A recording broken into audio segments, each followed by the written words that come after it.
میرے عزیز دوستوں اور بزرگوں، آئے دن ہم دیکھتے ہیں کہ ہمارے وطن عزیز میں ایسے ایسے واقعات ہوتے ہیں۔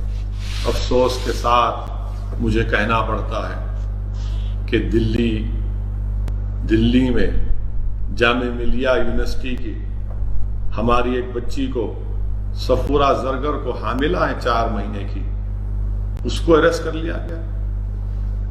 ایک اور لڑکی کو اریسٹ کر لیا گیا، اور کیا سیکشن لگایا گیا؟ ان لافل ایکٹیویٹیز پریونشن ایکٹ کے سیکشن لگائے گئے۔ کیا جرم ہے ان کا؟ کیا جرم ہے کہ ایک حاملہ بچی کو جیل میں ڈال دیے؟ ہم پوچھنا چاہتے ہیں وزیر اعظم سے، ہوم منسٹر سے، کہ یہ کیا ہو رہا ہے؟ ایک حاملہ لڑکی کو گرفتار کرنا، اسٹوڈنٹس کو گرفتار کرنا، ان پر UAPA لگانا، اور UAPA کا کون سا سیکشن؟ سیکشن 13، 16، 17 اور 18 لگانا۔ یعنی اس کا پنشمنٹ کیا ہے سیکشن 16 اور 18 کا؟ کہ اس کا پنشمنٹ فار ٹیررسٹ ایکٹ ہے، یعنی سزا ہوگی جو ٹیررسٹ ایکٹ، یہ ٹیررزم کر رہے تھے لوگ۔ CAA کے خلاف، NPR، NRC کے خلاف آواز اٹھانا ہے ٹیررسٹ ایکشن ہے؟ عجیب بات ہے۔ اور پھر سیکشن 13 لگانا، ان لافل ایکٹیویٹی، احتجاج کرنا ان لافل ایکٹیویٹی کب سے ہو گیا؟ اور UAPA کا ایکٹ لگانا، اور یہ سیکشن 16 اور 18 کہاں سے آیا؟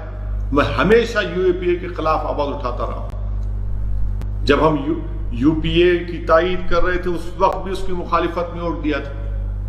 اب 2019 میں جب اس میں ترمیم کی گئی، اس وقت بھی ہم نے اور امتیاز جلیل MP نے مخالفت کی۔ آپ اندازہ لگائیے کہ سیکشن 16 اور 18 کو پوٹا کا جو ایکٹ تھا اس میں ڈال دیا گیا۔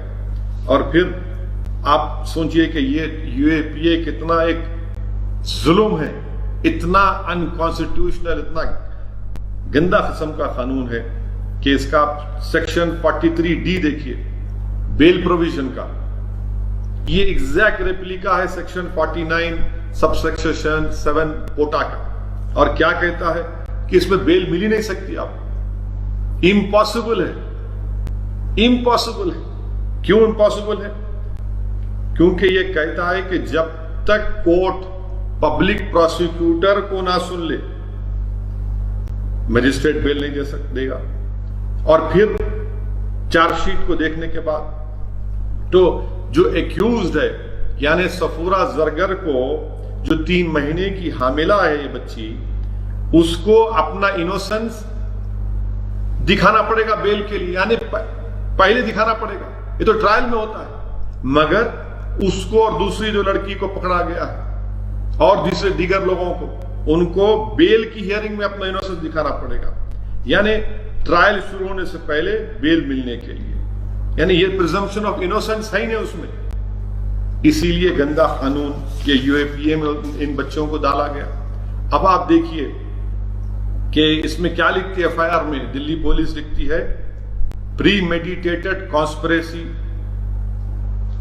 کون سی کانسپریسی؟ کہاں کی کانسپریسی ہے؟ اور پھر اسی لیے یہ ایک طریقے سے صرف مسلمانوں کے اوپر UAPA کا استعمال کرنا، یہ ہم وزیر اعظم سے اور ہوم منسٹر صاحب سے پوچھنا چاہتے ہیں کہ UAPA کا صرف مسلمانوں پر، دلتوں پر، آدیواسیوں پر، جو جس کسی حکومت کے خلاف رہیں گے ان کے خلاف کب تک استعمال ہو؟ ہم وزیر اعظم سے پوچھنا چاہتے ہیں کہ ان لوگوں پر UAPA استعمال نہیں ہوگا۔ چلیے UAPA چھوڑ کے ان کو گرفتار بھی نہیں کریں گے جنہوں نے کہا تھا کہ دیش کے غداروں کو گولی مارو، ان کو کچھ نہیں بولا جائے گا۔ اور 3 مہینے کی حاملہ بچی کو UAPA ٹیررسٹ ایکٹ لگا دیا گیا۔ جو بیان دیے کہ دیش کے غداروں کو گولی مارو، وہ آج آرام سے بیٹھے ہوئے ہیں، اور یہ اس لڑکی کو جو 3 مہینے کی حاملہ ہے اس کی کیریکٹر اسیسینیشن کیا جا رہا ہے۔ آپ بتائیے، ظفر الاسلام صاحب جو دلی کے مائنورٹیز کمیشن کے چیئرمین ہیں، ان کے اوپر سیڈیشن کا کیس۔ ارے آخر کے کہاں جائے گا یہ؟ انہوں نے جو ٹویٹ کیا تھا اس میں انہوں نے خود کہا کہ اس ملک کے موجودہ کووڈ کی وجہ سے میں اس میں سے اس کو واپس لیتا ہوں، مگر جو بنیادی بات انہوں نے کہی تھی اس پر کون سا سٹیشن لگائیں گے آپ؟ کہاں سے لگائیں گے؟ آپ اندازہ لگائیے کہ کس طریقے سے قانون کو استعمال کیا جا رہا ہے۔ جو لوگ دلی کے فسادات میں گھر کو جلائے، جن کی وجہ سے موت ہوئی، کچھ نہیں ہوگا ان لوگ، آج آرام سے گھوم رہے ہیں کہ دلی کے، میں نے اس وقت ہی پارلیمنٹ میں جب دلی کے فسادات پر بحث ہوئی تھی، ہوم منسٹر کے بیان کے بعد میں نے پارلیمنٹ سے باہر نکل کر جس خدشے کا اظہار کیا تھا کہ انصاف نہیں ہوگا مسلمانوں کو دلی کے فسادات میں، یہ ایک جنوسائیڈ تھا، پروگرام تھا، اور وہ صحیح ثابت ہو رہا۔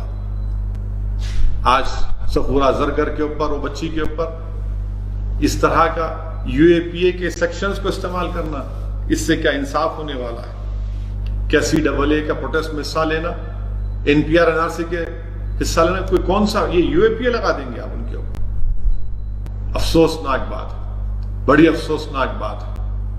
میں اس کی مذمت کرتا ہوں اور حکومت سے مطالبہ کرتے ہیں کہ اس کو فوراً واپس لیا جائے۔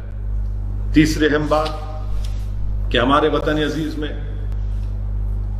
کووڈ وائرس کی وجہ سے لاک ڈاؤن چل رہا ہے، لاک ڈاؤن چل رہا ہے، مارچ میں شروع ہوا، اب لاک ڈاؤن چل رہا ہے۔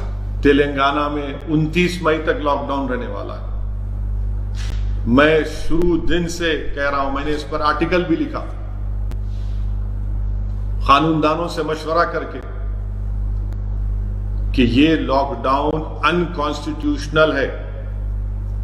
آپ national disaster management act, epidemic act کے تحت گورنمنٹ آف انڈیا پورے ملک میں لاک ڈاؤن نہیں ڈال سکتی، یہ فیڈرلزم کے خلاف ہے، یہ اسٹیٹ سبجیکٹ ہے۔ مجھے نہیں معلوم کہ اسٹیٹ گورنمنٹس خاموش کیوں ہیں۔